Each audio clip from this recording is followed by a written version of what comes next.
Satsang at the Hare Universal Ashram. And I'm Ramloti, and this is Jonathan, and we live here. We're grateful to have you here, and all of you here, and we're really grateful to have our friends from England here with us, because I haven't met many of you, or I've met you in passing at some of the celebrations in Europe or in India, but it's really nice to have the time to hear about you and how you came to Babaji and the inspiration that keeps you going on to now with the aspiration of building an ashram in Glastonbury that we can all go visit one of these days, I hope. So I'm going to begin with this group, the folks at Shivanian group that need to leave. Would one of you be willing to share about how you came to Babaji? I can start off. I'm Harry Sudha. I used to live in Lancaster, where Ambika and Gopal lived. Oh. And one day, I didn't know them very well, but another friend who's since died, he took me to an arti there at Ambika and Gopal's house, and I was blown away. And it was like love at first sight. and I've never looked back. And yeah, I love the arty. I love their sincerity, the beauty of the arty. I love that now. Whenever I sing arty with anyone. And have you gone to Harakan? Yeah. How was your experience going there?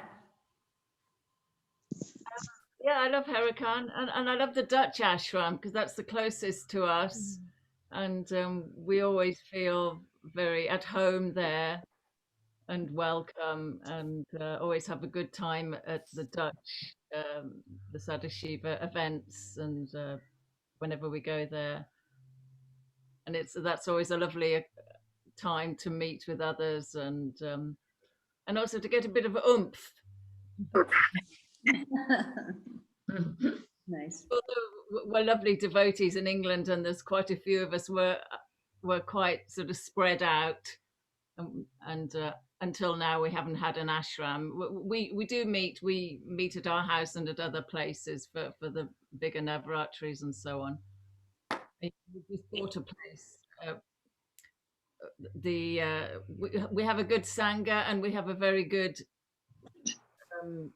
committee group that has bought this. We have acres of land with a very derelict building on it. We will knock down, and I think it's going to take us a while. In England, there are planning laws, and we just heard we can't even plant trees without getting permission. Wow. And you have to apply and fill in forms. And so, although we bought this place, now we're in this phase of having to set out a business plan and things like that. Luckily, like Peter said, we live near Peter and here, and we meet anyway. Yeah, it's a new start for us all. Yeah, I mean, at the moment we just have the land. Sure. Yeah, I can understand. I can remember back 40 years ago when we just had land. We were cooking over a campfire when I think Muni Raj and baby Pujari came. Yeah. Yes, if Pujari said, or somebody said about, or you said about visiting us, you're very welcome anytime, and we're all happy to host people in our homes. But yes, I think it'll be a little while before. Grace, anything is possible, isn't it? And the speed of things can be possible, and yeah, we're inspired. So, and it's land, you know, like Harry Sudha said, it's 11 acres of land. It isn't going anywhere. That's good. Good. It's being cared for without the help of humans now, you know. It's just, it will continue to flourish and to grow, And, you know, one of our main concerns was we've got very close neighbours. So we wanted to reach out to those neighbours and for them to feel comfortable with us and not scared that we were some kind of crazy group of people that were going to make lots of noise and disturb their peace. And we've done very well with just small connections with them, taking them flowers and cards and just giving them sort of like little tidbits of information, you know, baby steps, so that they don't have the full picture too soon. And we've had some beautiful responses from them, and they're really happy that we have the land and that we want to be caretakers of the land. And you know, our ideas are to have a garden for Babaji. It's Baba's garden, so to, you know, plant trees, to have a nature ashram, not necessarily a building that will always be there as a temple. And you know, we found in the past that there was nobody really available to sort of be there all the time, so something that's kind of maybe a bit more seasonal. And we will have a building, we will have a barn in place of this tumbly down cottage where we can have, you know, we can create a temple as and when we need to, and it can go again, just as, you know, the seasons of the land and how everything changes with nature. So we can do the same. And it's really, you know, it's been amazing to actually get rid of the money into land, into Mother Earth. She is there, she's holding the space for us to be ready, and that it's a slow journey. And you know, none of us on the committee, we're on the committee, none of us are in a big hurry. We know that there's, you know, planning, very careful planning to be done, and of course the bureaucracy needs to be ticked off, and we need to do that mindfully so that there isn't too many no's of what we want to do, you know. But we're really happy that we've got this land, and it's going to be a beautiful place. It already is beautiful. It's very close to a nature reserve, and it's a bird nature reserve. There's lots of, you know, amazing creatures in the sky flying around, and we're really blessed. Have you got a picture? Have you got a picture? I've posted a couple of pictures there. You know, I think we hear the familiar voice of our friend Karkuli. We even have a website. We'll share the link in the chat, and it has photos. Okay. Yeah. So yeah, so now you see how many people are here listening with you from around. Thanks. Nice to see you all. Make sure we get that. Yeah, I've seen the pictures. They're beautiful. Oh yeah. Oh, okay.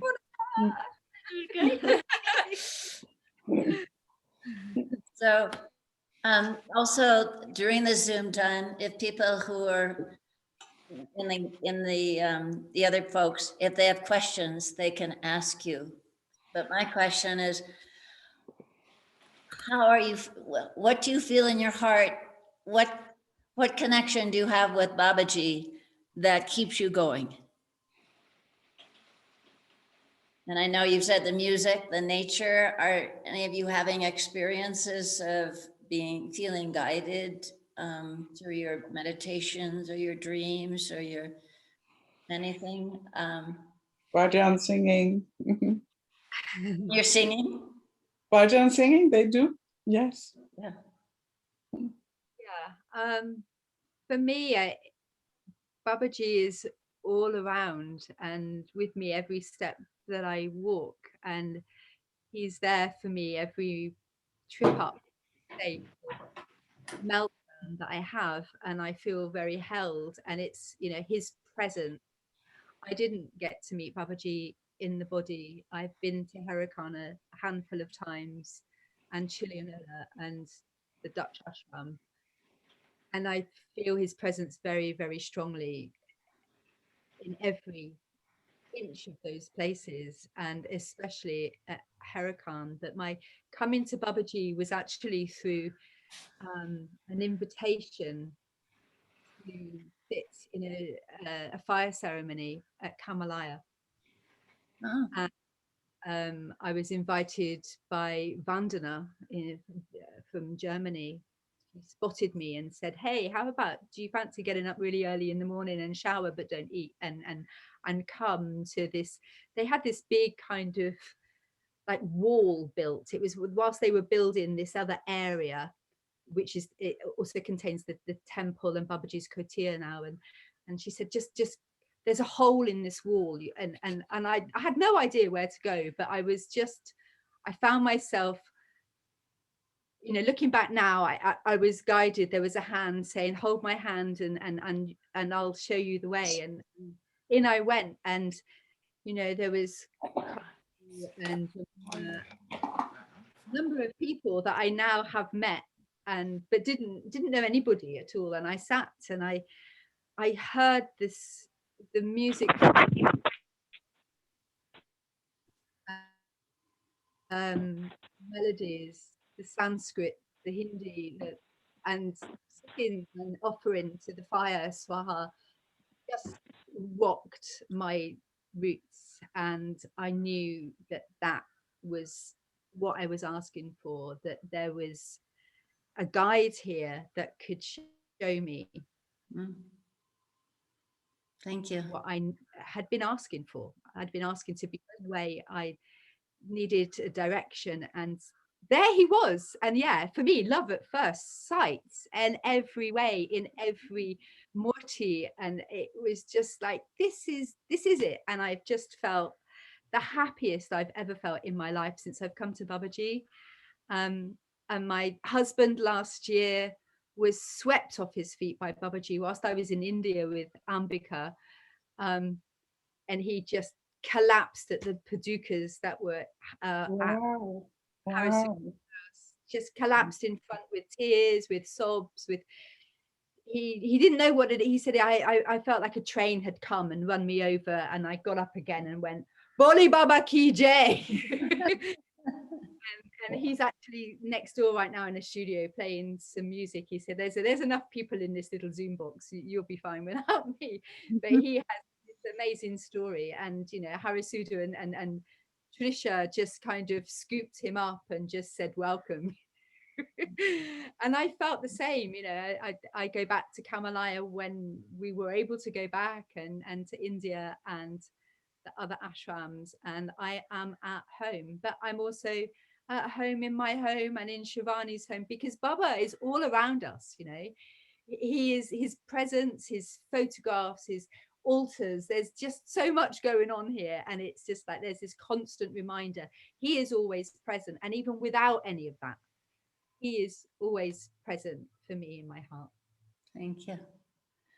Yeah, and everybody's welcome to share each other's stories.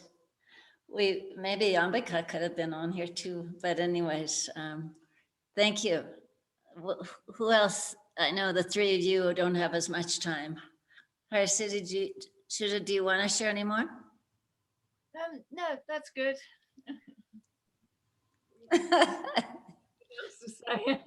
I want to say a big shout out to Raghavir, because it's his birthday today. His birthday.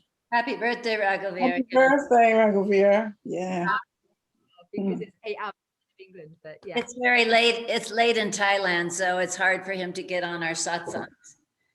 It's hard. It's difficult to make it easy for everybody in the world, but Raghu is rarely, I don't think he's here today, but we give him happy birthday anyway. yeah, because he watches them all a little later, so he'll hear, hi Raghu, we love you. We just was from Loknath, who's one of the Samaj members from America, longtime devotee, and Hiraman also. So it's really been a lovely time. So thank you for sharing that. Who else you would like to share? Shivani? Which you're Shivani? Okay, I need to know who's who. Yeah, go ahead.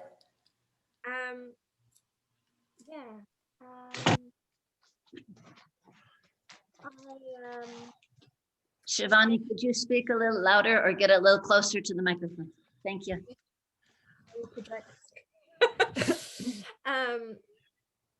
How did I come to Babaji? I was working in a yoga center in London, which I'd fallen in love with the practice of kirtan through. Little bit louder, Shivani. And sometimes the microphone's on one side of the computer. That could be a problem too. Yeah. I'd fallen in love with the practice of kirtan through actually going to trance raves where they had mantra played in the music, and I was like, what is that? What is that they're singing? And kind of researched it and found out about kirtan and started going to these kirtans in London, and one of them was Goma, with Gopal and Ambika, and Tom was there, and often Trisha would be there as well. And it was like a place to feel at home, like I could really be myself in that environment of being in the kirtan, and like any expression of me was welcome and held in that space of being in the kirtan. I could be free to use my voice in a way that I never knew I was okay. I was so shy to be able to do it, and it was just allowing it to come, and also dance in the space.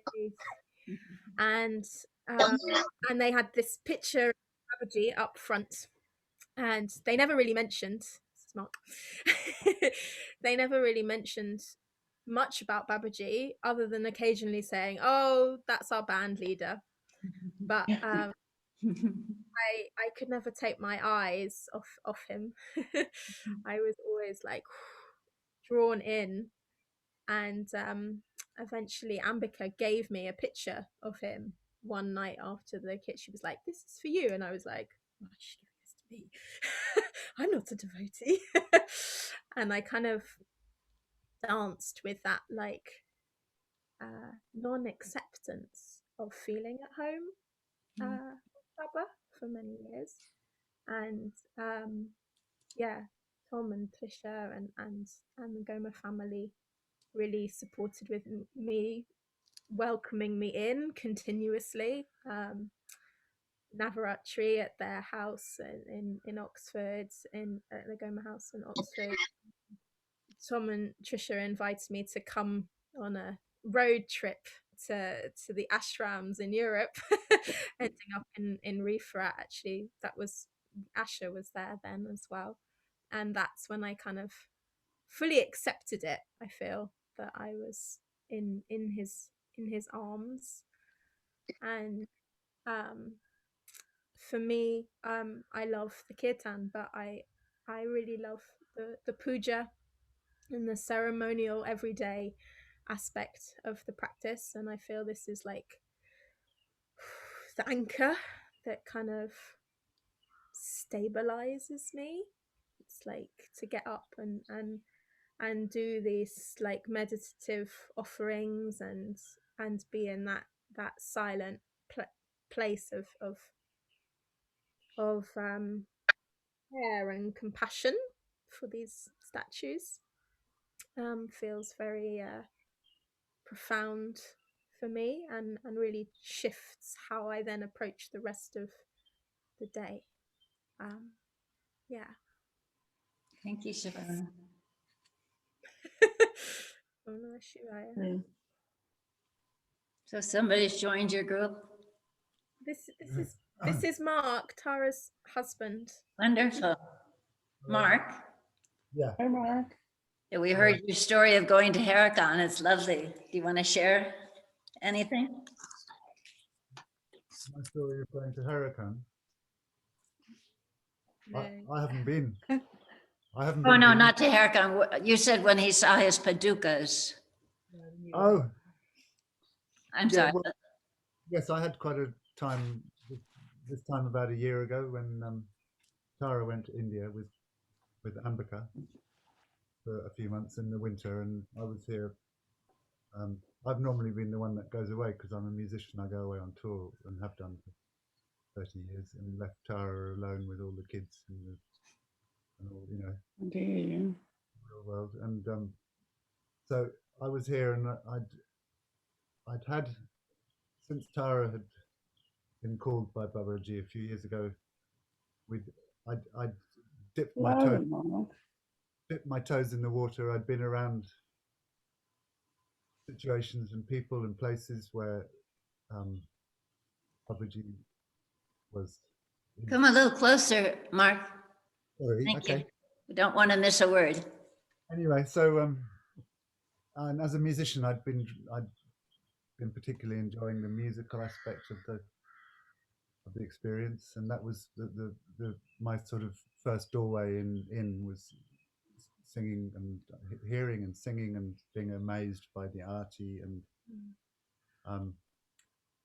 and so anyway, we had Shivani obviously lives next door to us, and Tara was away and Shivani was away quite a lot too, and we had another woman living here who was a Babaji devotee. She was living up in a caravan, but I was here in the winter on my own, and I went through a journey. Someone called it a Babaji breakdown. I'd go over to Harisuda and Durgadas's to do arti, and I was living in a house where there's pictures of Babaji everywhere, and so everywhere I looked, there was Babaji looking at me, and there's a big picture of him above our piano, and so every time I sat down to play the piano, there he was looking at me, and I was looking at him, and I just, I was sort of, there was a big hole that I was experiencing, which was being alone at home without Tara, who is the homemaker and the home space holder.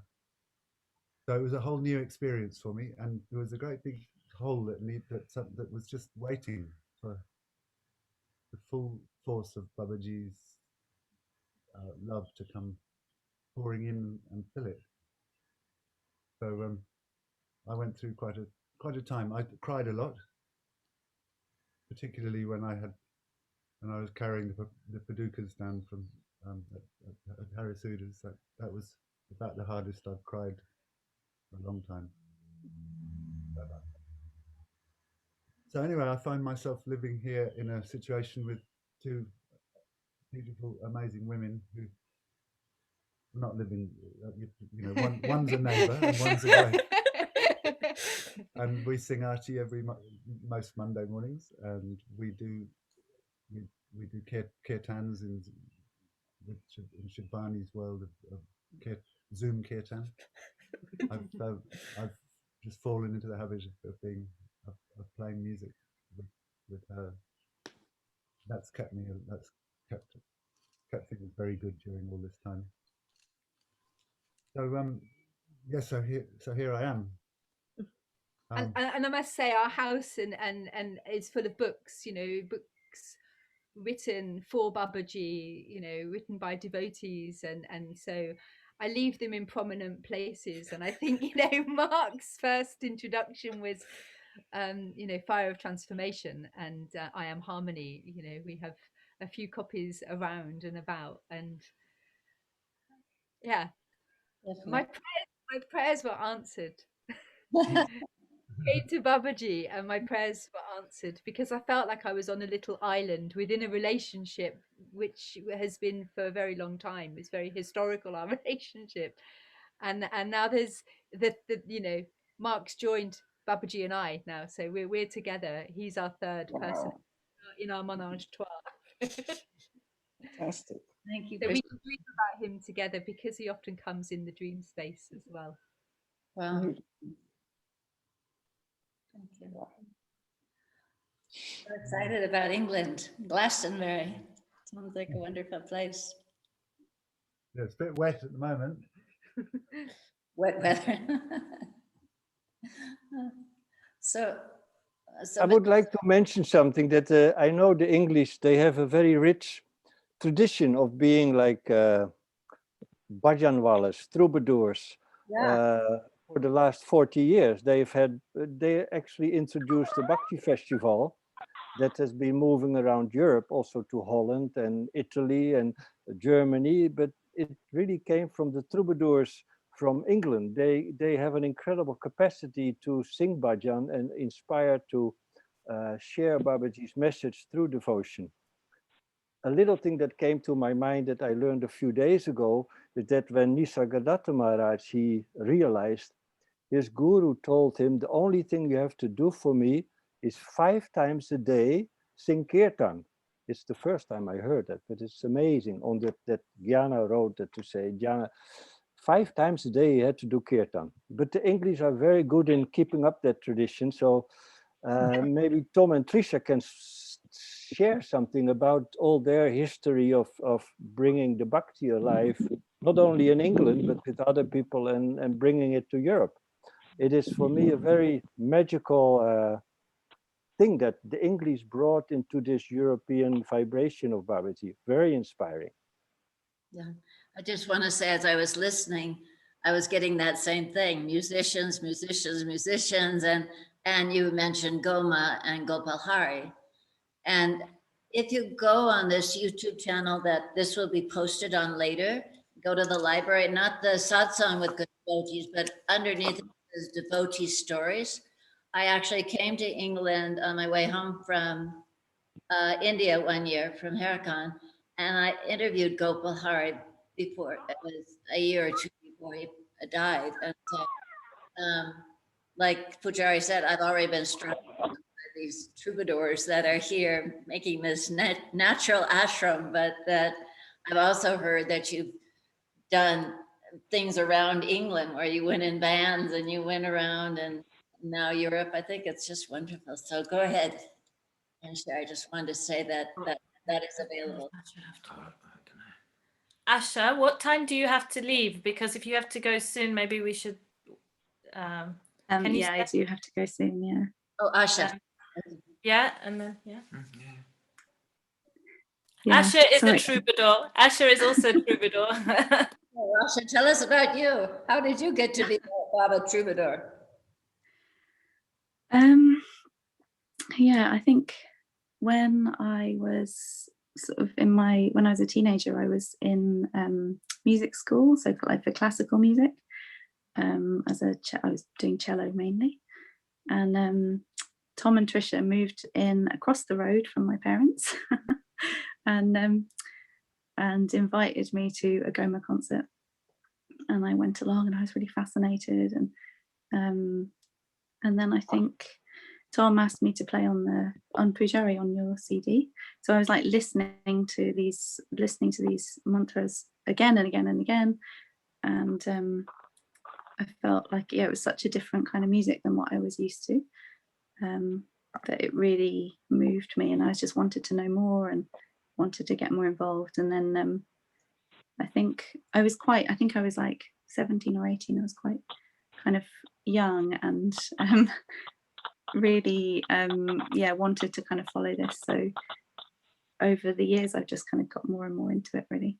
I think that's the longer story of it is very long, but yeah, that's yeah. And I've been to Harakan a number of times, and yeah, at the moment have a young daughter, and a lot of my kind of life is about kind of taking care of a toddler. And I think the thing I'm finding at the moment is that Babaji is like a real anchor for me, that it's like we have a lot of struggles with getting to sleep and things, and I can feel sometimes when I'm trying to help my daughter sleep that I just sort of shut my eyes and I kind of almost like walk through Harakan and like go to the temple, and I go down to the Gufa side, and like just it's bringing this peace back. It's like it's still, the memory's still there in your cells, isn't it, of this, like when you've done that intense kind of sadhana at times, it can kind of stay with you, and I'm having to really hold on to that at the moment. Yeah, I'm not getting a lot of time for music at the moment, so it's really like more about japa and the more internal stuff. What a beautiful reminder to all of us householders. Yeah. Mm.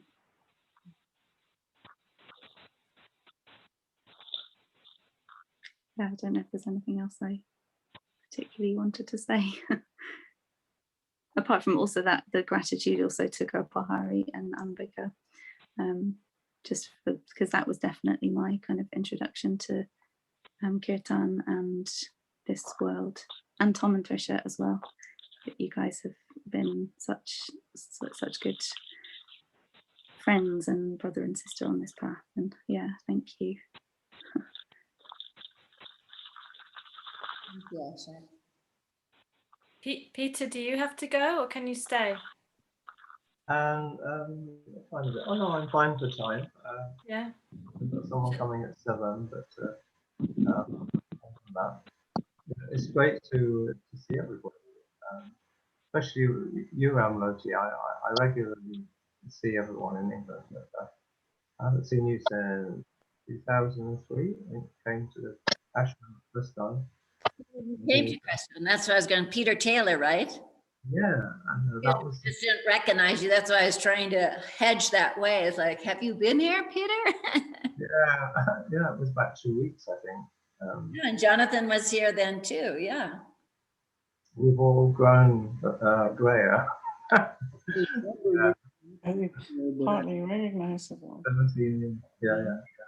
Yeah, it was an amazing experience. I love the forest all around, the mountains.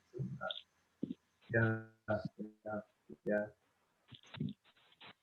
Listening to everyone talking about Bhakti yoga, I kind of felt a bit isolated most of the time because I'm not a Bhakti yogi. I'm not a musician. My singing voice is. I'm still hoping one day I'll be able to sing properly. You know?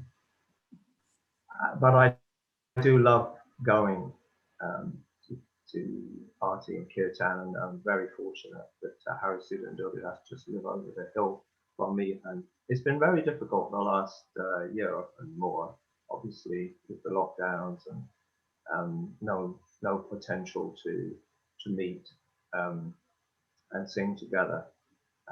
That really does sustain me, really.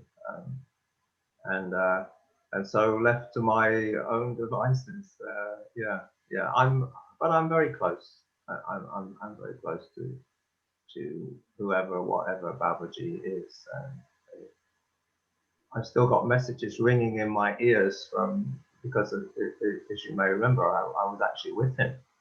I was like, don't lean on me, you know. I'm inside you. This is all theater. It doesn't exist. So for me, those were hard lessons because in the lineage, of course, it's like, well, we have a guru and he's wisdom and guides, and you know, we're children really. So yeah, I felt very very isolated in my own path, which isn't bhakti. It was a liberation for me because Babaji said, you know, forget past yoga. So I kind of got into Kriya and Iyengar yoga and so on, and breathing. No, so the only yoga for today is to work for humanity. Oh, well, that's what I'm doing. You know, I'm an ecologist. I work politically, or did. And so it was like, wow, yes, absolutely. This is what really counts, to translate our love for each other and for the earth into action that's meaningful in the world. And yeah, that's been a bit of a lonely path, and people keep dying. You know, it's like people I was very close to Gopal Hari. We used to live together. I was very close to Narayan, Atmaram, Shyam Sundar, and it's like, and I have my network is more shamanic, more to do with the people who hang out trying to stop rainforest destruction and that kind of thing. Protection of the oceans, the atmosphere, climate change, all this kind of stuff. So there's not many people on the spiritual wavelength. It's quite a sort of technological world that they live in, and a lot of their answers to the problems of the world are technical, and they're not spiritual, and so most of the time I have to kind of be very careful what I say and whom I talk to. Otherwise, my credibility as a scientist is undermined. So I'm working with that. And my bit of news is in saying just Babaji, talk to me. He did 4 years ago. He had a bit of a history of talking to me through photographs. So I'd have one that was only 2 or 3 times, but the photograph would speak and it would wake me up. Like, oh. And so he gave me a mission to write something. And I won't go into too much about it, what it is, but it's a very tough mission. And I'm not doing very well with it. But I'm persisting. So yeah. When I have something to show people, then I would like to show it and see what people think. I half expect not so much of a welcome, because it's on this interface between what is yoga and yogic science and what is Western science, and somewhere in the middle there's the shamanic dimension. I don't even know who I would be writing for, whether I would be writing for the yogis, because that's the lineage going back to Sri Yukteswar, Lahi and Mahasaya. Am I writing for the scientists, because they definitely need this knowledge, but they're not really open to it. And right now in England and in the States, they are in the strongest advisory position they've ever been in. And their whole advice in relation to this pandemic, it almost runs counter to anything spiritual, where we would rely upon our inner strength and our own immunity and our own trust in life to navigate. And so to see a society kind of shift, like, and sheepishly follow a group of, shall we say, very narrowly educated people, the scientists, it's quite shocking. I've never seen anything like it in my whole life, and I've seen a lot. So I'm working with that. I'm trying to cope with the onslaught of non-spiritual dimensions in life of Britain, the life of the world. So that's my story. But yeah, I have an altar to Shiva Natharaj. I have Babaji's photo with me all the time. I light a candle every single day. And then in the garden, I have a shrine to the Lady of Avalon, to the goddess. And recently, somebody completely out of the field, not a devotee particularly of Babaji, brought a little statue of Saraswati and said, "Oh, could I put this here with the goddess?" And it's like, wow, yes, Saraswati coming in. And so yeah, I'm very blessed, actually. I'm very, very blessed. I live in a beautiful place. I'm surrounded by beautiful people. And yeah, earlier today, we all got drenched up on the tour with this massive phalanx of people walking down into Glastonbury. It must have been 200 people. And they were singing. They were singing, we are the spirit of the earth. We are alive and walking, and we are in a beautiful place. Something like that. It was a lovely little song. And the energy in the high street, everything was just absolutely superb. There was Christian people and drums banging, and I thought, yeah, the spirit is alive here. I live in a heart chakra place, so the spirit is really, really alive. And they get a little bit distracted by false news and false science, but other than that, it's very good. It's very good. Thank you, Peter. Thank you. Thanks, Peter. I also travel across these boundaries, and so appreciate your journey, and as a brother, really encourage you on your way. Thank you. Who is that speaking? I can't see. Yeah, this is Loknath. I'm not uh, from my the screen. Yeah, I remember you very well. and I yeah, very fun. So Yeah. as a scientist, I hope you know Fridtjof Capra. Oh yeah, of course. Yeah. Well, Yeah. not personally, but yeah. But sure. But this work, very close to your heart. So wonderful to hear your story again. Lovely to see you. Thank you. Yeah, thanks. I felt I would just jump in, Peter, after you. Is that okay? Yeah. Just before Shivani and Tara's gone, Mark, and I don't know if it's obvious from the Zoom, but so quite a lot of devotees are congregated around Glastonbury. So, you know, Hari Sudha and Durgadas and Mark, Shivani, Peter, and Ambika and Shambhu and Veda. So the ashram land that we bought is, we all felt the energy was there. And what Peter just described, that it's a real Sanatan Dharma place. It reminds me of what I've read of Crestone, that there's a lot of paths, like you can go down the high street and there's, you know, Buddhist monks walking and pagan goddesses and, you know, Merlin the wizard. It's got a real feel of, all paths. And Babaji is also, because Shambhu and Veda, they're also like happening musicians in the town, and they somehow in the pub there's a picture of Babaji behind the bar, and you know, stuff like that. It's a lovely open-hearted, like heart chakra place, what Peter was saying. So yeah, it feels really amazing. And just hearing the other devotees speak, I'm going to share a little bit of my story. I'm always in awe of, like Peter, you said about crossing worlds. Like I sometimes sit amongst the brothers and sisters, even when I've been to other ashrams in Germany or with Hari Sudha and, you know, like Shivani, and like I'm sitting there thinking, how in what world would I have been friends with all these different people?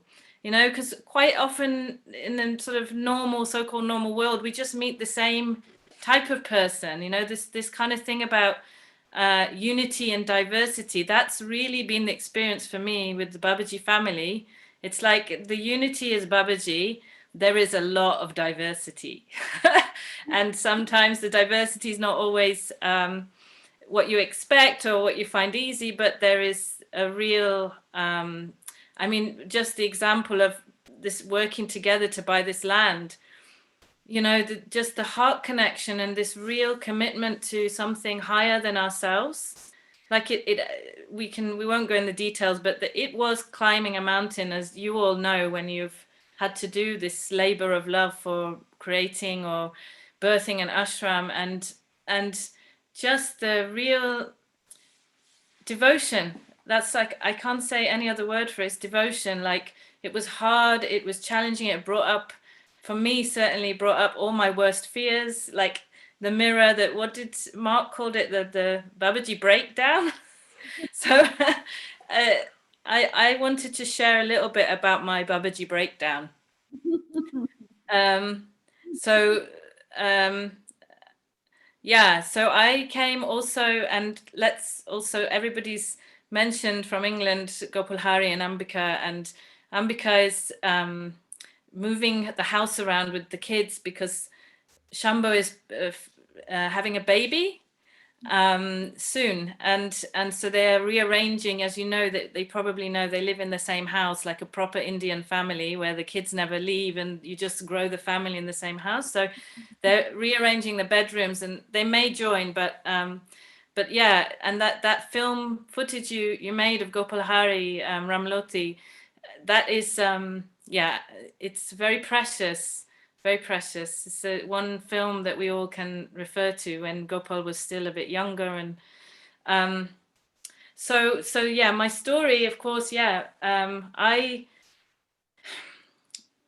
grew up, my father's a Brahmin priest. I grew up, my family are Indian, as you know.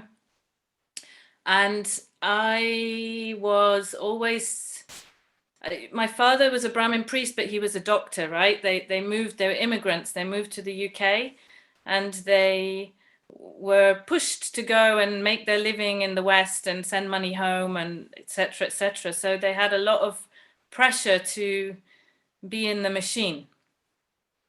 But they never, puja was a big part of my growing up, but there was also a lot of stress in the household. And yeah, I had a lot of expectations on me to be, you know, whatever, a good Indian girl, a good daughter. And at the same time, there was this puja going on in the background in the house. That was just part of growing up. And actually now my mum, she says about me and my sister, she said, you know, we brought you up to be really high achievers and kind of, you know, we wanted you to be doctors and engineers and lawyers, and all you remember is the ashram and the puja bit. That was the bit in the background that they thought was just there, you know. But so when I became 19, I consciously became an atheist. I decided that this puja stuff was not for me. I was quite judgmental of my Indian temple people, you know, like for us it was like going to church and there's the gossip and like this. So I was like, yeah, I'm done with religion, I'm done with puja, I'm done with the patriarchy. And I went and took lots of drugs. This is being recorded, right? So I just hope my family never see this. But anyway, I took lots of drugs. And then I for some reason, I heard some drummers, and I was 22, 21, 22, 21. And I decided I wanted to learn drums.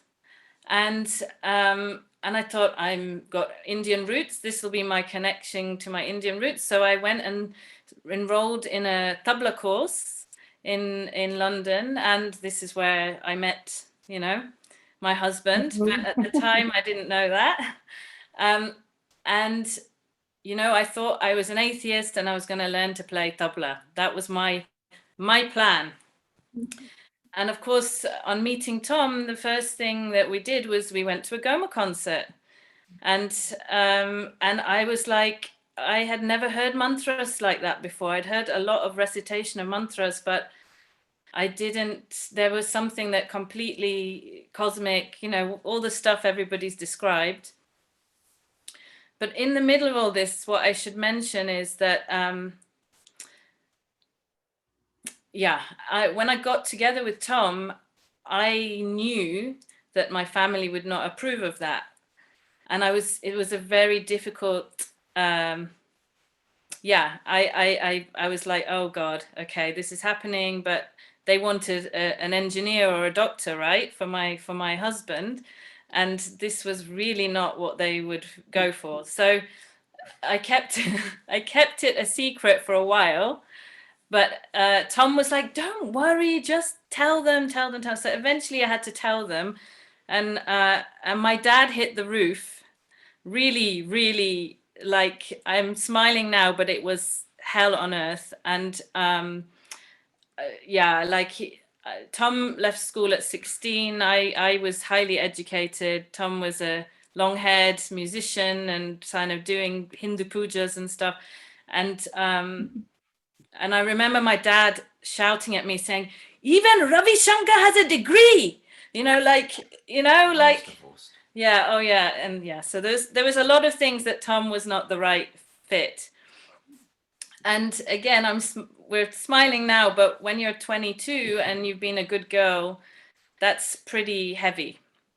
And anyway, just to kind of make the story a little bit shorter,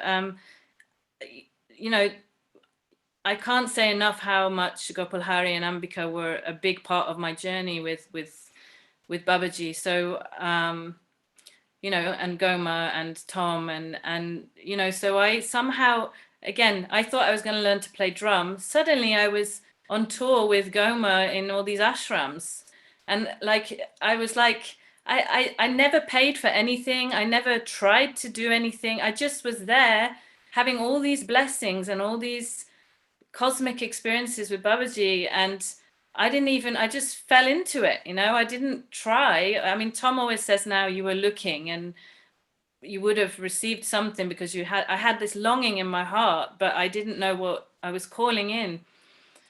And so, yeah, the experiences I had were really like the puja that I had grown up with. It was the very same ritual, exactly the same, but there was a vibration, you know, there was a spark there that I had been longing for that I didn't see in those rituals anymore.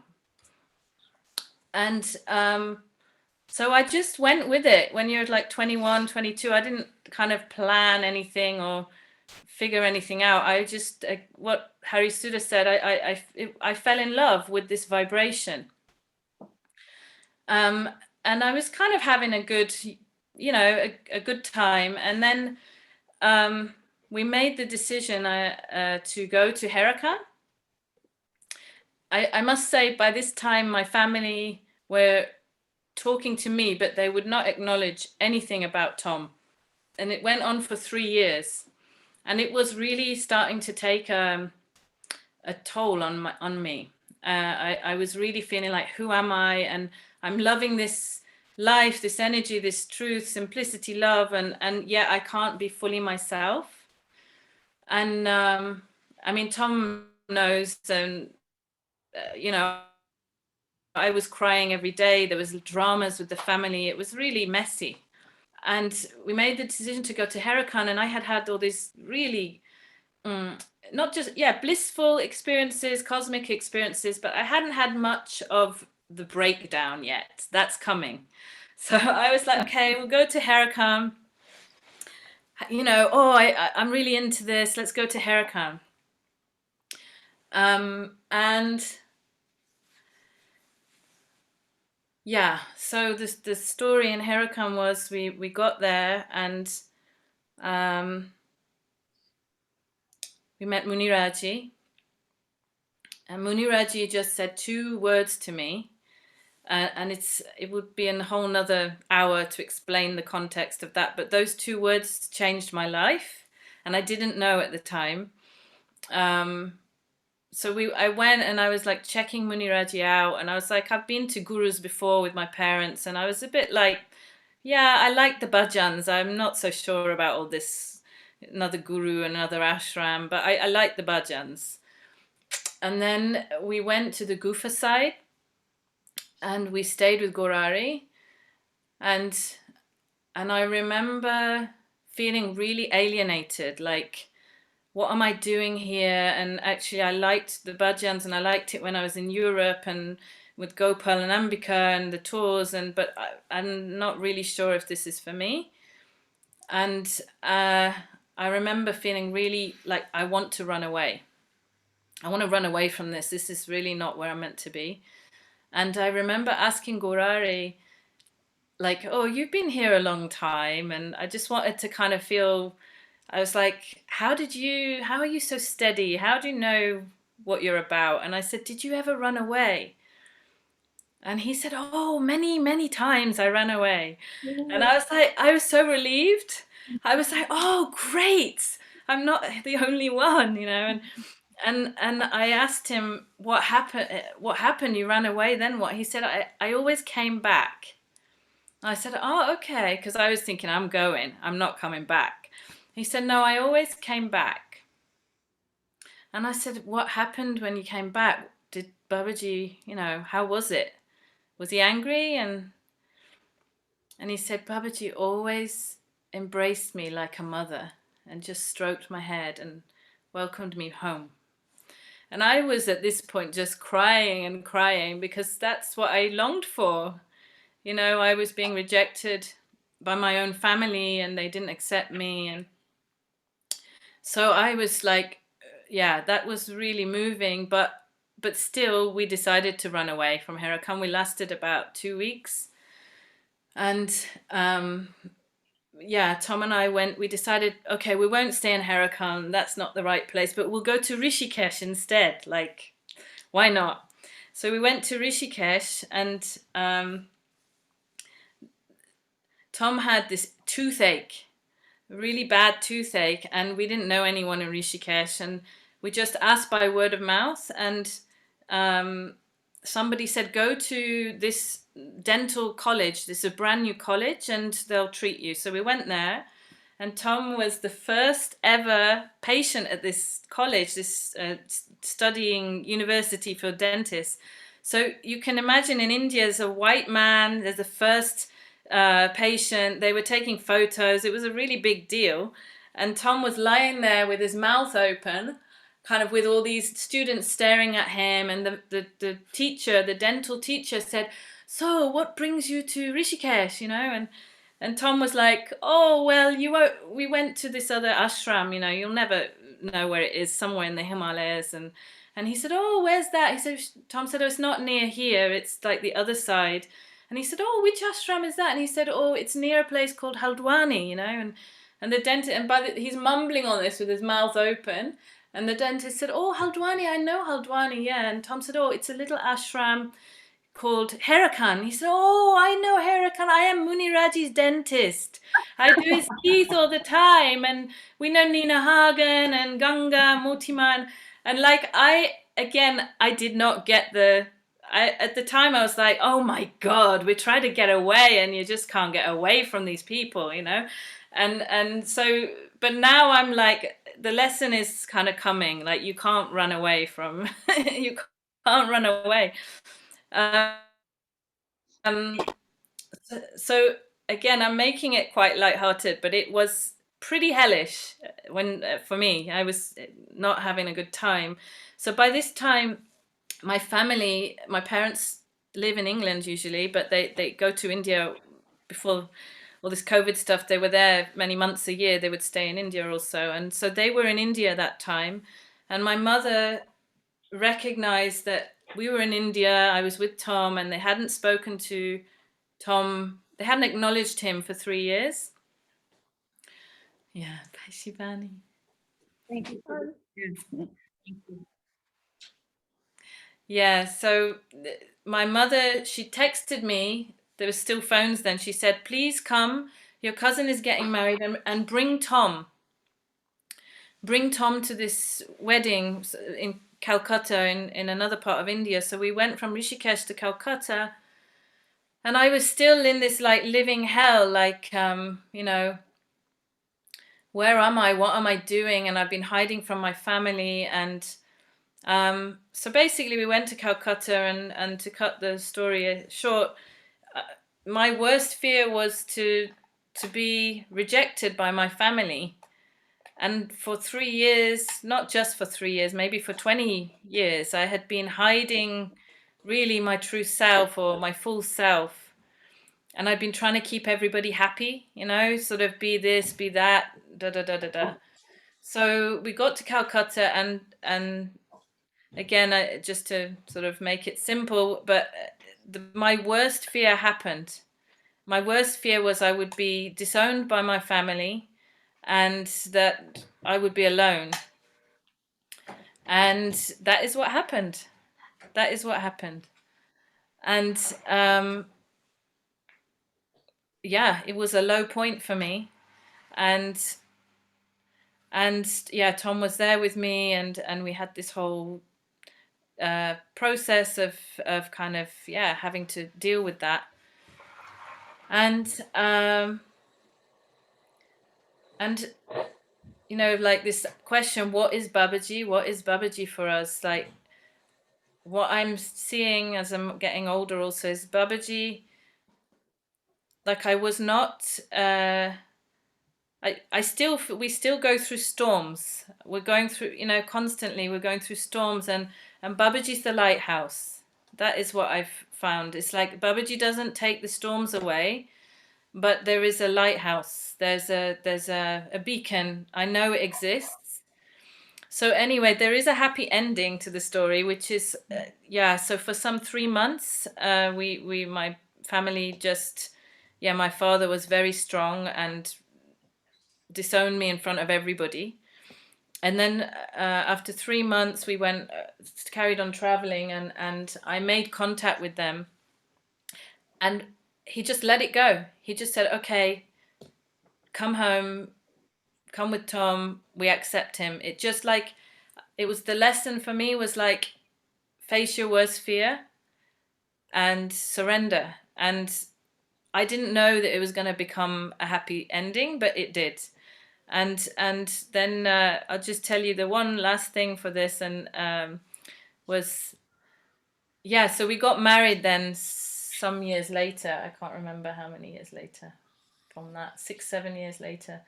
We got married, and we only got married really because we wanted to have a family. And I thought my parents have been so open-minded that we should probably do it properly, like the Indian way.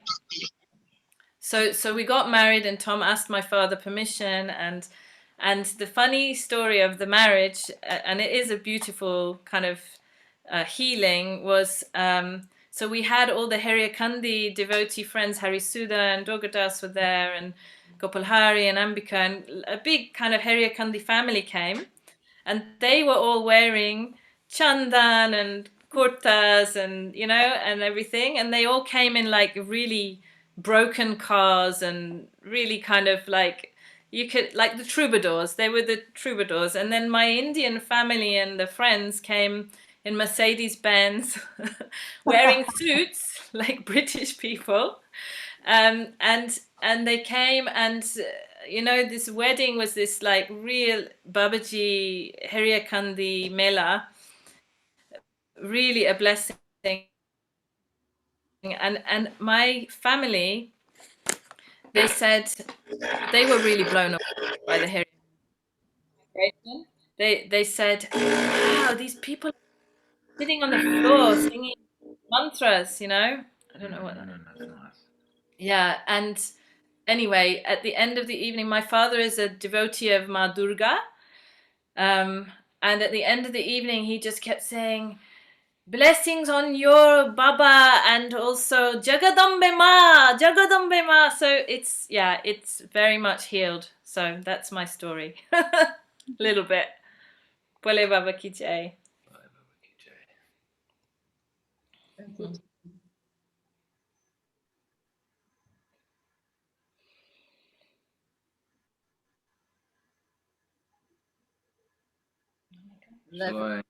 Shall I say something? The Kohari story was so beautiful.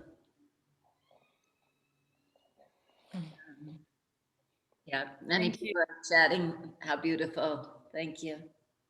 Unless somebody has a question, maybe we could move on and ask Tom, where were you through all this? Shall I speak now? Your own story, Tom.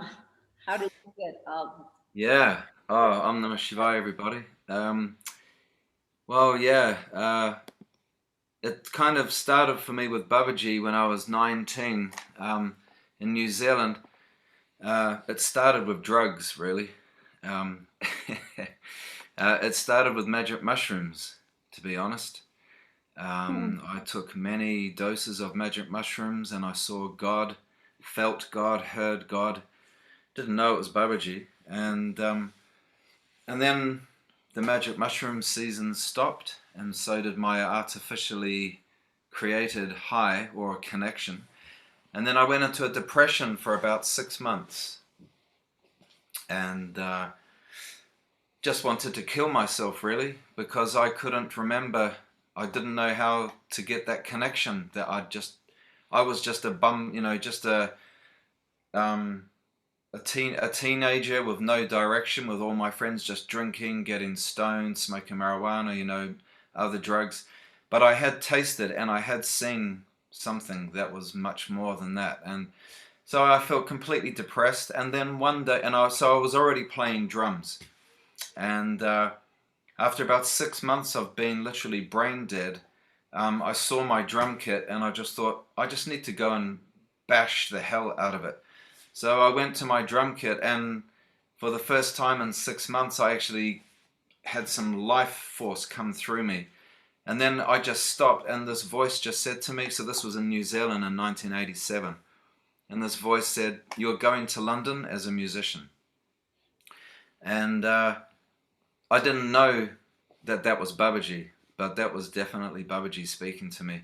I knew it was God. I knew that much. And so that was the first day of my spiritual path, I can say. And then I basically became vegetarian. And now looking back, there's many things that have happened, but I didn't realize that it was Babaji. So the next thing, well, then I started meditating and I started doing Tai Chi every day. And then I went to a thing called rebirthing. And I had no idea about Babaji. And it's amazing because I went to rebirthing much later on in England, and then found out about Leonard Orr and the whole connection there. But in 1987 in Wellington in New Zealand, I had no idea. But yeah, so one thing just led to another. I went to Australia with my drum kit, thinking I was going to become like a rock drummer in England. But my whole life was also kind of changing. I was getting into yoga and meditation and Tai Chi. So I sold my drum kit and I thought, what the hell have I just done? I've sold the thing that I love so much. And I was without a musical instrument for quite a little while. But then I started to hear tabla. And I thought, oh, wow, what's that? And then I went eventually to Nepal and saw the first pair of tabla. And I bought a cassette and I went around the Himalayas and I was listening to this tabla solo cassette by Zakir Hussain, who's a very famous tabla player. And yeah, just slowly it was just coming into my life. And then I came to England. Yeah, then I lived with, I eventually met where Trisha met me at this Indian Cultural Institute in London. I met my tabla, a pair of, he's like, my tabla teacher is one of the greatest players in the world, completely not spiritual at all. You know, he thinks, he's from Calcutta, but he thinks religion is for hypocrites and very atheistic. But his name, and I didn't get this, so I lived with my tabla teacher on and off for about 9 years. And his name was Shiva Shankar Ray. And all through those 9 years, I never kind of thought, oh, wow, even his name was Shiva.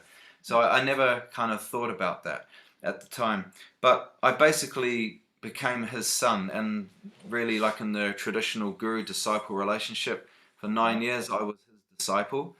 But then I had, and so I was going full on trying to become a Indian classical tabla player, and I was doing ridiculous amount of practice and being like a hermit with the drums. And then I was doing more hatha yoga, and then I came across bhajans for the first time in London, probably about 1991, and really loved that. But I was learning classical tabla, so it was still sort of separate. But then I had another kind of mental break, a really big mental breakdown for about 18 months, and then I started going to therapy. And I got super depressed. And then I realized the Indian classical music route there was no heart in it really. It's all about ego and becoming a famous musician, how many nice gold rings you have on your hands, how fast you can play. And at the same time, I was sort of spiritually falling apart. So I was drifting away from it naturally. And then I went to a festival and there was this band playing there, and it was just like a magnet, and it was Goma. So this was Gopal Hari and Ambika, and Gopal remembers the first time he saw me. So I was like 29, long hair, and I was walking around this festival just in my underwear with my tabla on my back, and I was standing behind the Gopal Hari and Ambika, and he said for some reason he needed to turn around. And he saw me there, and in my underwear, and it was kind of like love. Oh, I don't know about him, but it was love at first sight for me. So then we got talking, and about 3 or 4 months later, we just happened to meet at a festival, and he said, "Come and play." So I started playing with Gopal Hari and Ambika, and this was when my life was. I was in a complete mess spiritually. I was so depressed, and it was like, boof. It was like, oh my God.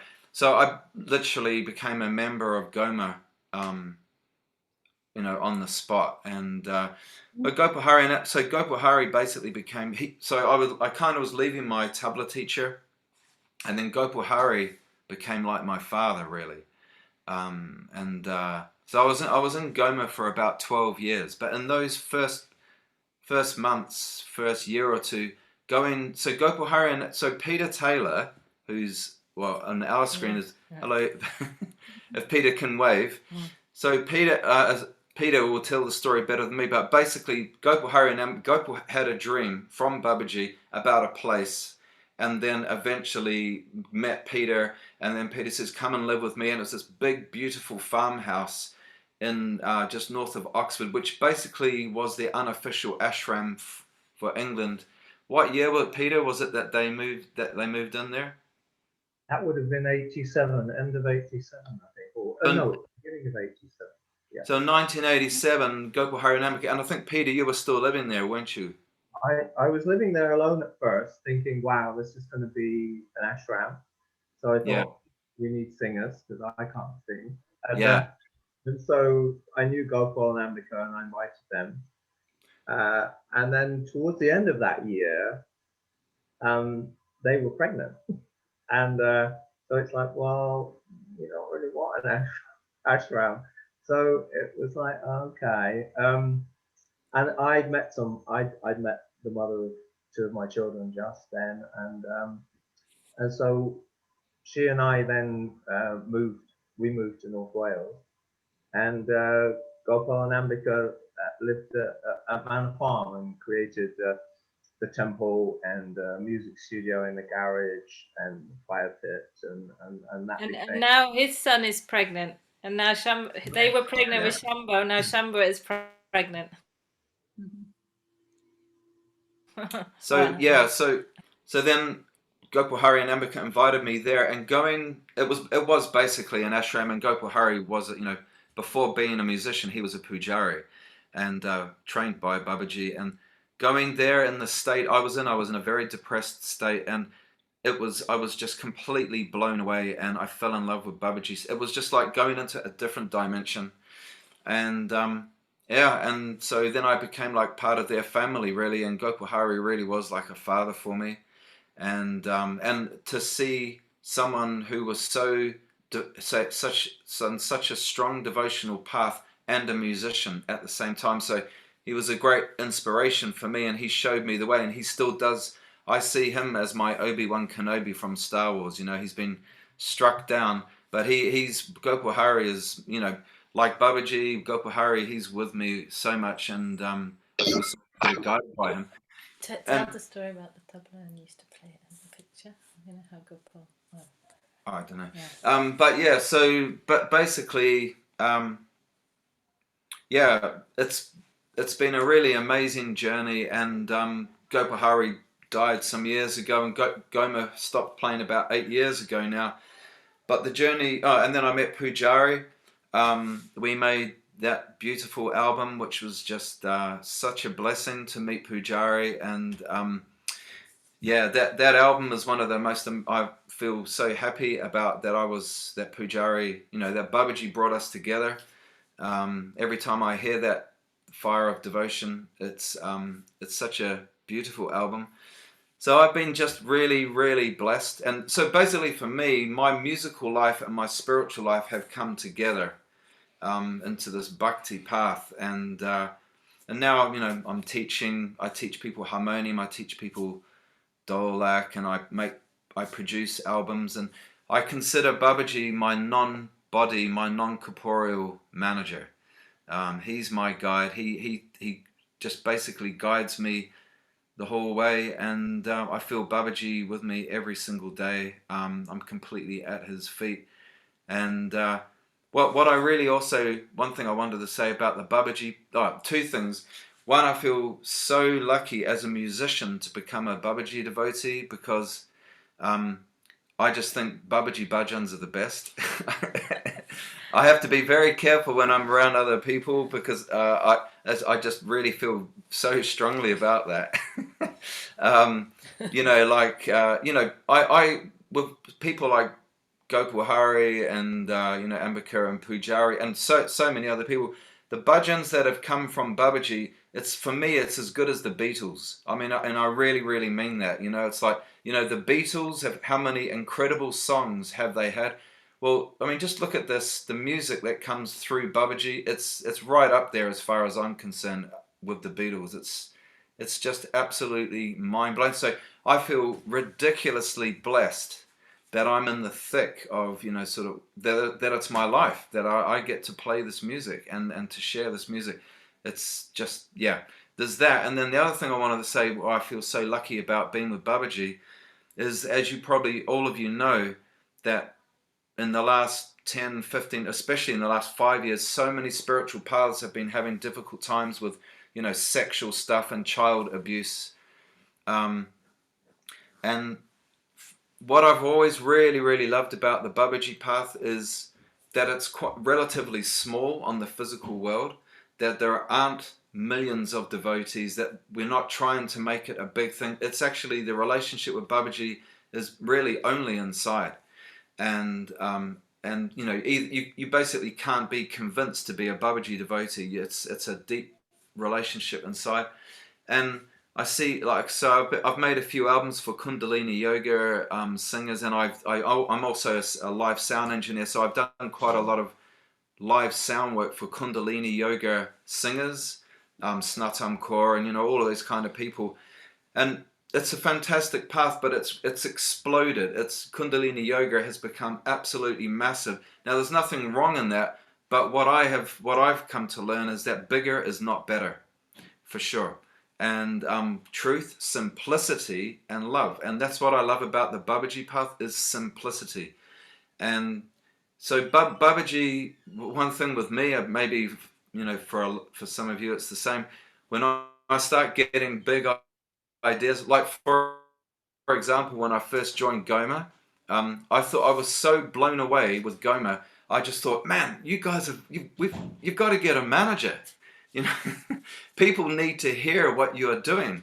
And the Gopal Hari was like, maybe, yeah, maybe no. See, Goma was this amazing band where there was no manager, there was no website, there was not even a mobile phone. In fact, you know, they basically had a phone with an answer machine, and maybe even not an answer machine. I don't think there was. There was just an email. And as the years went past, you know, when people found out that I was the one of the drummers in Goma, this happened one time, 3 times in one summer. I met people at different festivals. They went, "Oh my God, you play in that band Goma. I have had a cassette for the last 15 years. I've always wanted to see them, but I don't know how to find out." So this kept happening over and over and over again. All these people that just love Goma to death, but they just didn't know how to see them or even how to say hello. So I said to Gopal Hari, I said, look, can't we just have a simple website, just a one little website where people can know where your next concert is and they can network? And I said, yeah, maybe. Okay. So then me and Trisha, we found somebody, and we paid somebody just to make a very basic website.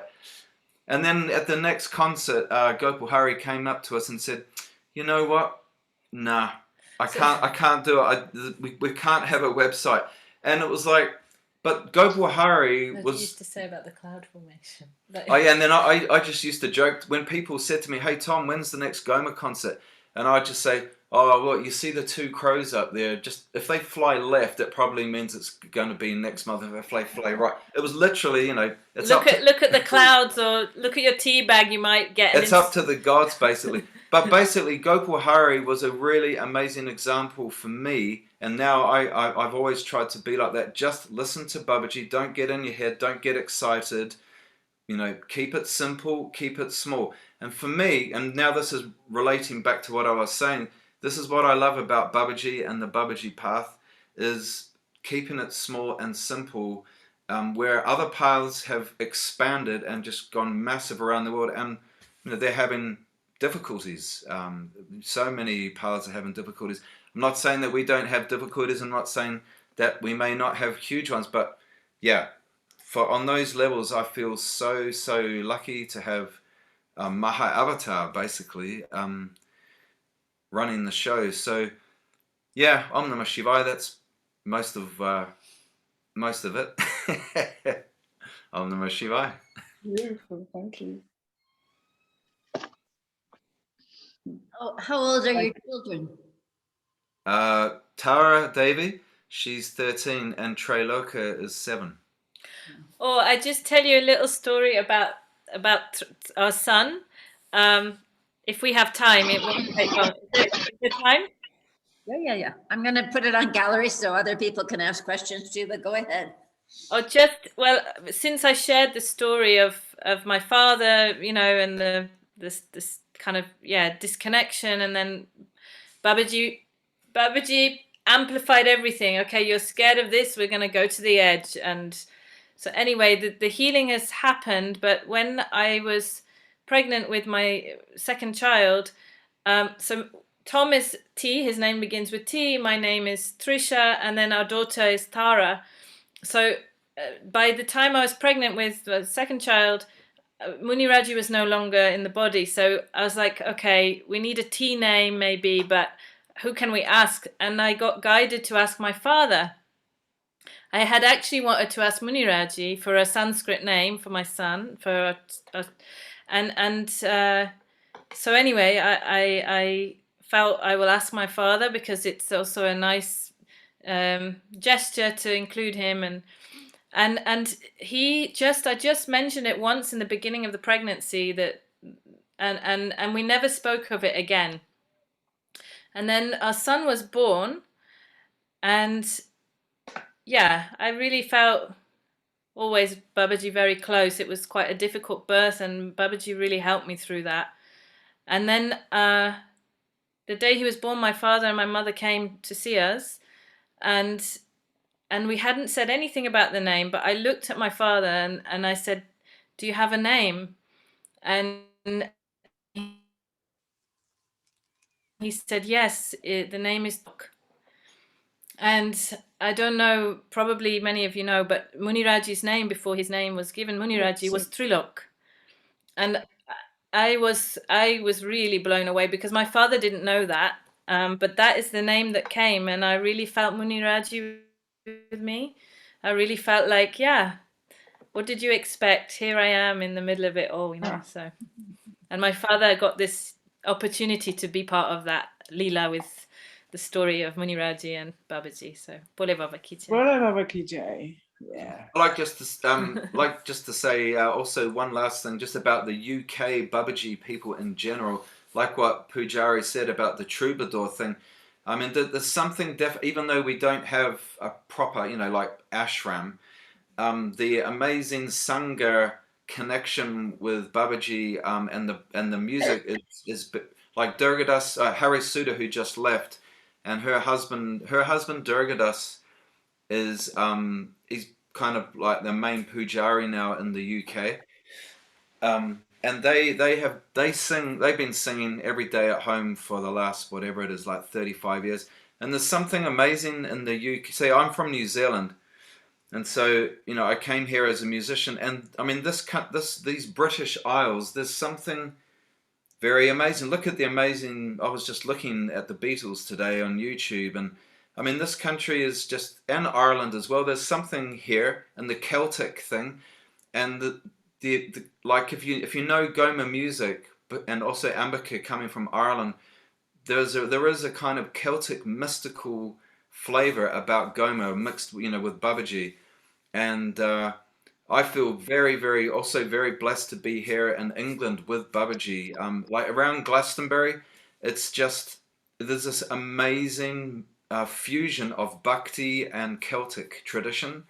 It's really, really cosmic. And yeah, this country is just incredible in terms of its musical creativity. And when we build some toilets, you can all come. We just have to put some toilets on the land.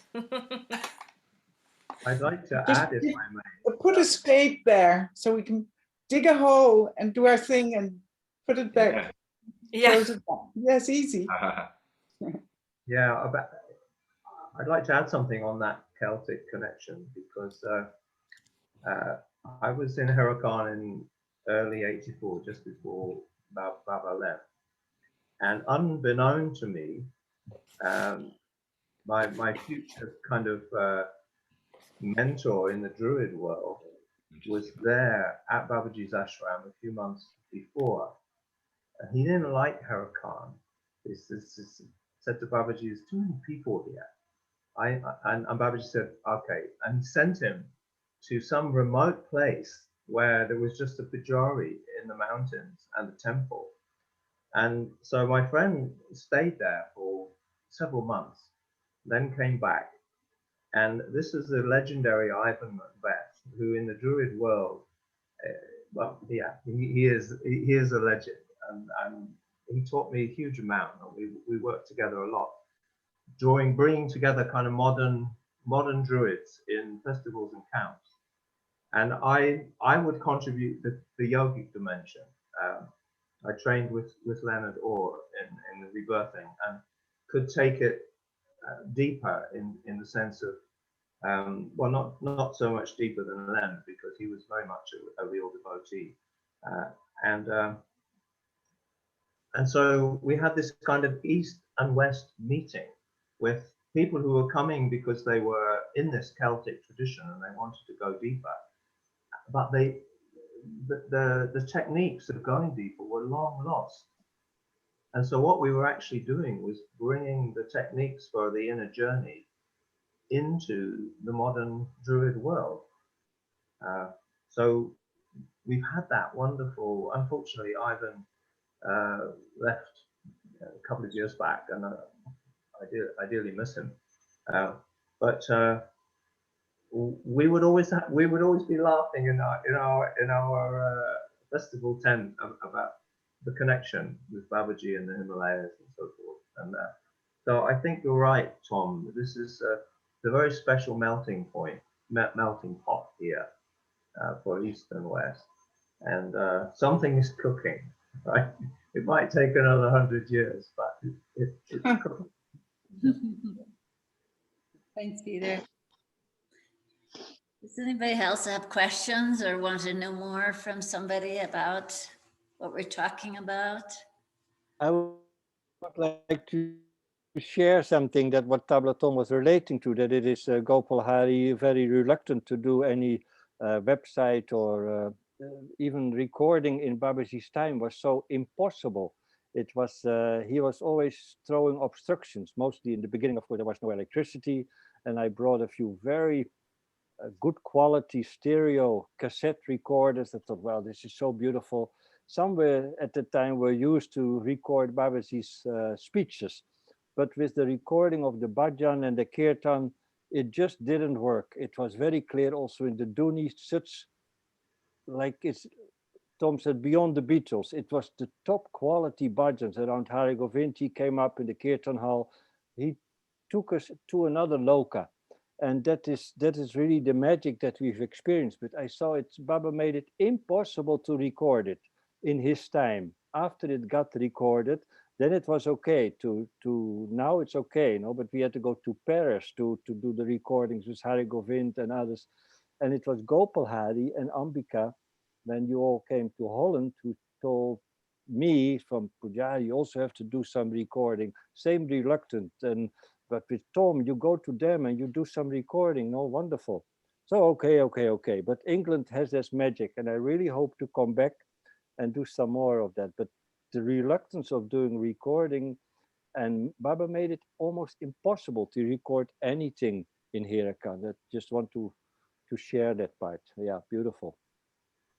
And also, that's really been the journey with Babaji. Really is this. Tom always, like Tom mentioned, he sometimes gets invited to work with famous yoga people, and everybody is got their good qualities. It's not about judging that. But we do laugh because, like, say Hari Sudha, who was there, I'm saying it now because she's really shy, but she rocks out when she sings. Like, she's really got this real Shakti when she sings, and she is so shy. And Tom and I, like we do organize things and we say, come Hari Sudha, please sing, and she's like, oh, let other people do, I don't really need to, I like to sing at home in the temple. And like, I really love that. And I also want to push her as well sometimes because she doesn't want to do it, but I love that quality. It's like it's really for Babaji. It's really not a big deal for me if I sing in some festival or not. It's like that is,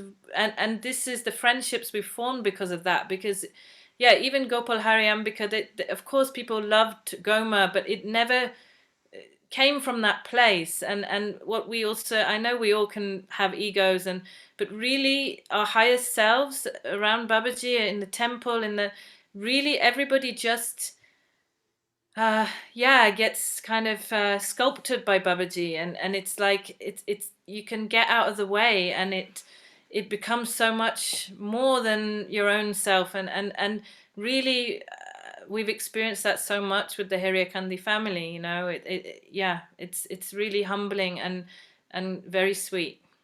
Yeah.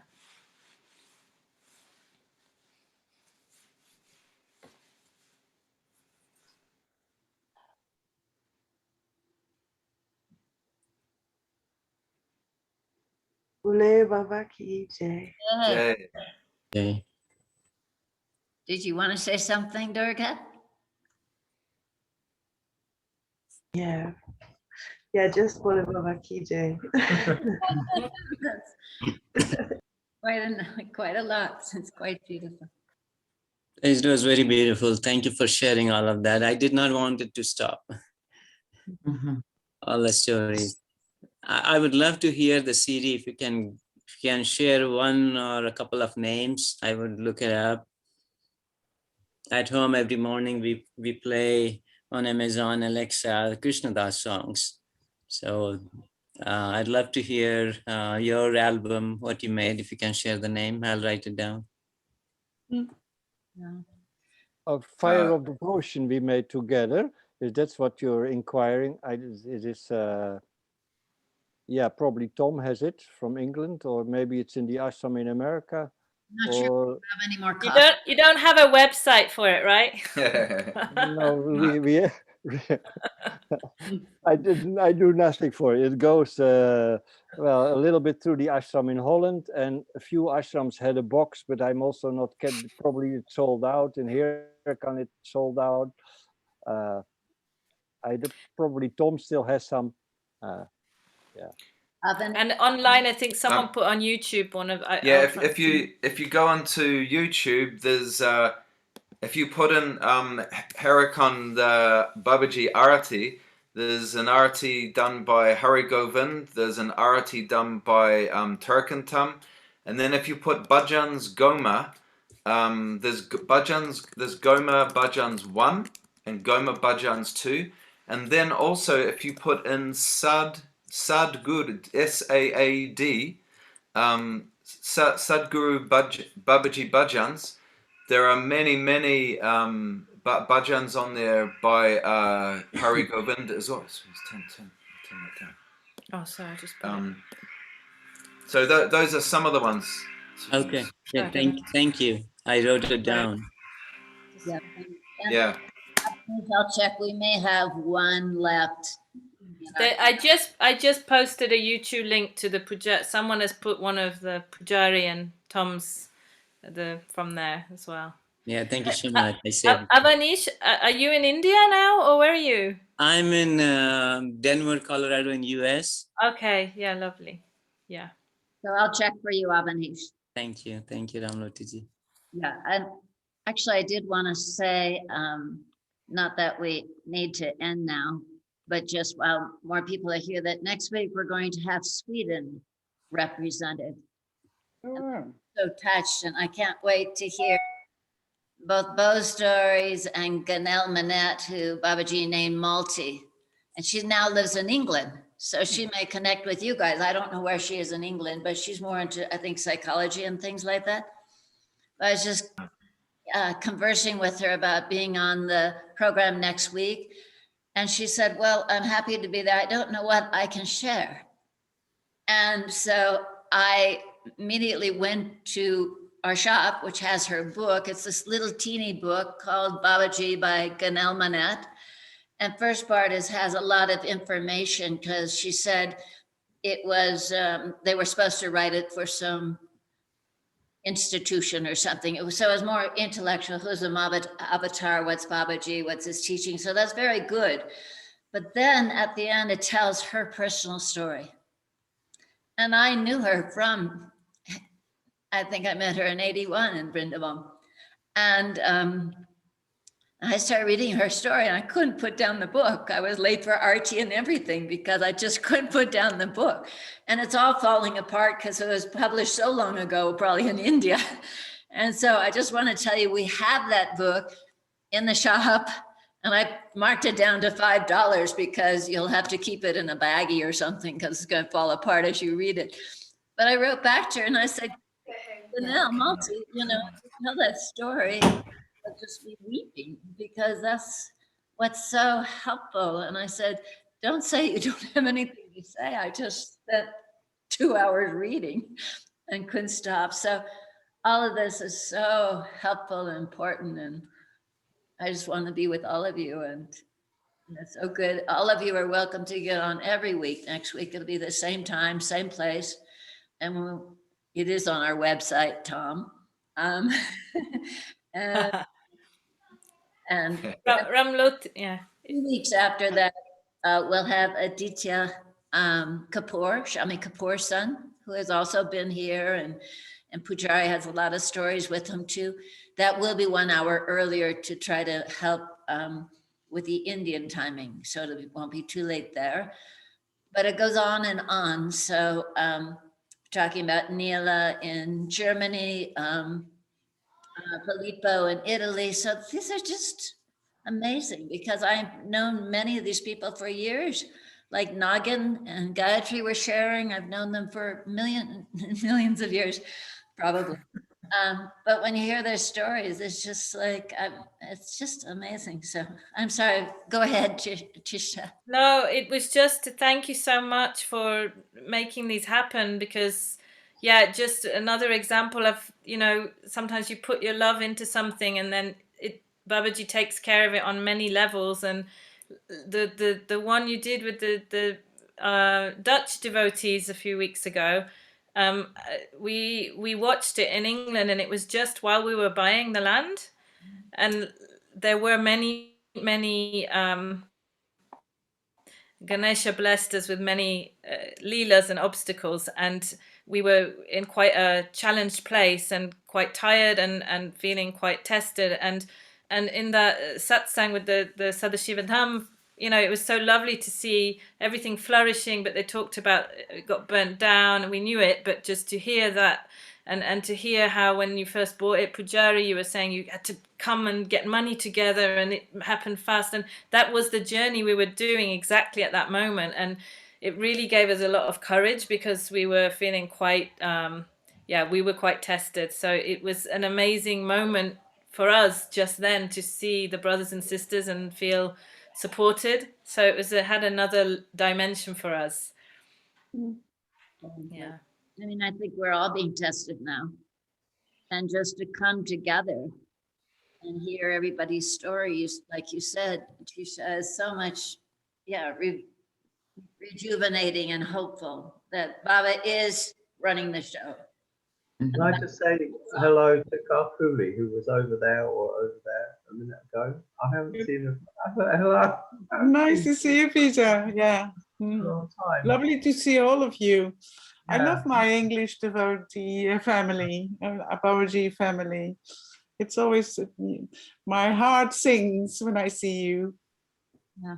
Love you very much. The same thing I just heard, like you were saying about Babaji being the manager, Tom, is I just heard, something about us, I was talking to people around the world, hearing their stories, and I said, why can't we share them with everybody? And so that was, just Babaji giving that inspiration. And we did one with Raghuvir and then Pujari and Hiraman, and it just went on. And, Pujari, Hiraman, Loknath, Hiranya, all these folks get on now every week because we don't want to miss being with one another, and all the other parts of our family now, Katerina and Elaine and Milvi, and just everybody is just, we're family on Zoom, the Zoom family.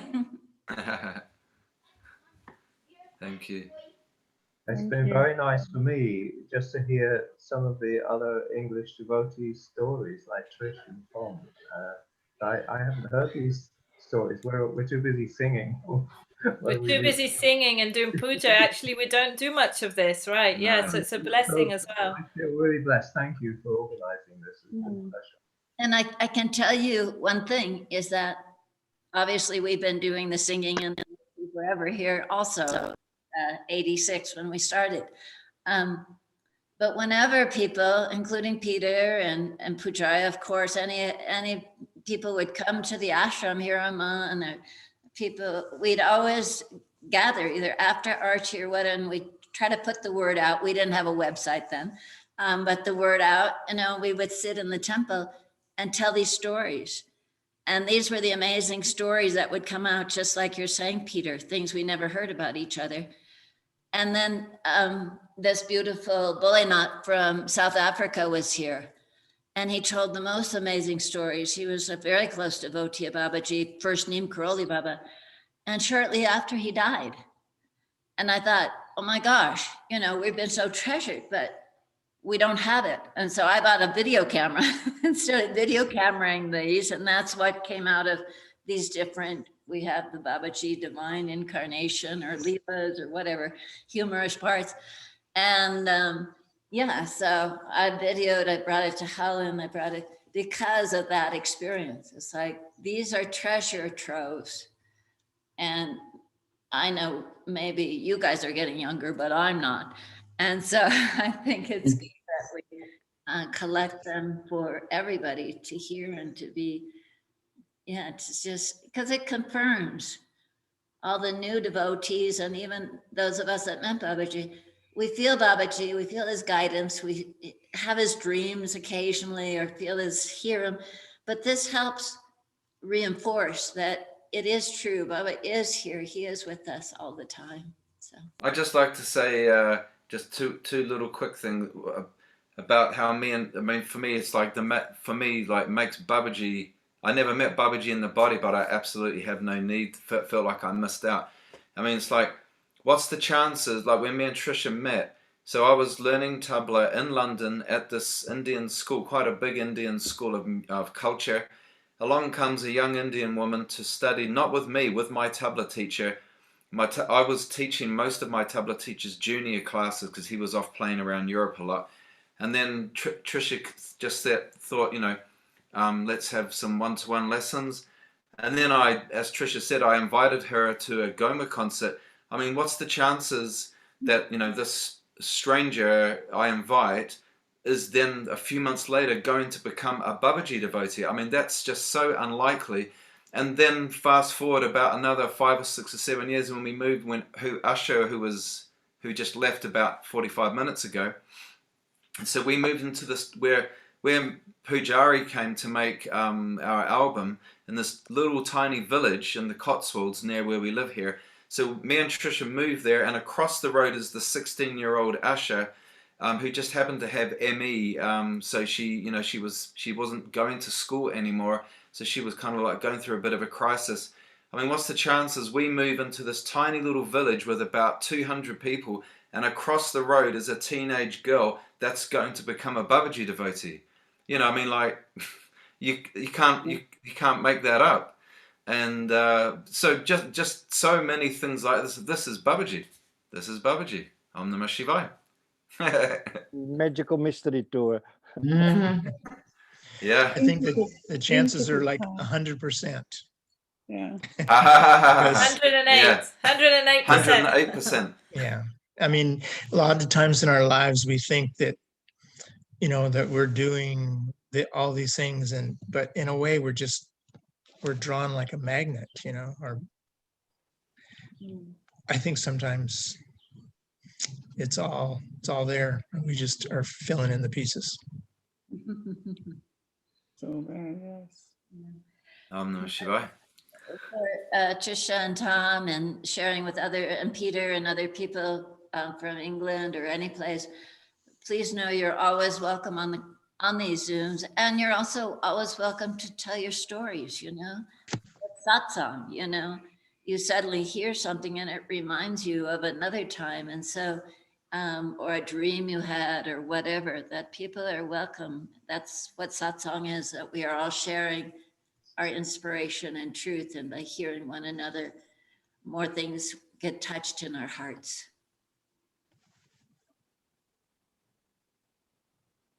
Yeah, we feel so grateful. I mean, I again, just to talk about the recent journey we had with the buying of this land, and like, why are any of us doing any of this? You know, that's what was so beautiful and humbling. Like, our lives have been changed by Babaji, and it got hard, and we didn't need to do it. No one's forcing us to do it. It all came from this love, because we know Babaji's made us better people. I mean, we're still not perfect, but Babaji has helped us to become better human beings, and that was really amazing to be part of that.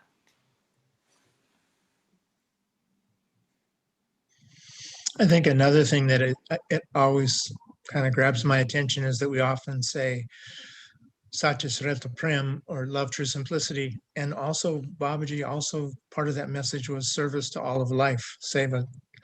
Seva was always part of that equation too.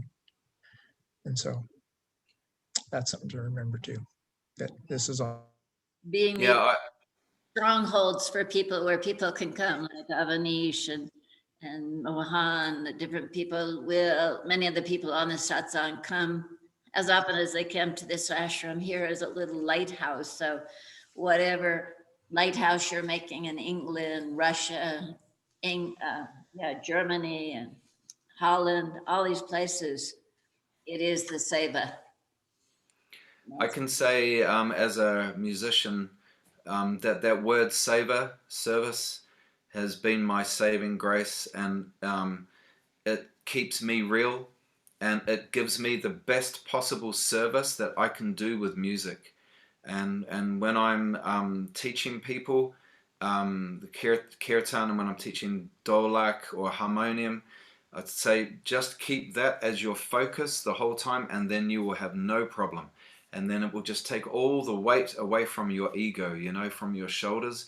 And then you just feel that you can serve with, if you feel you can serve with the music, it's just, it unites you with everybody. And yeah, I feel so saved because of that words, because of service. It's a miracle. Literally, it's a miracle.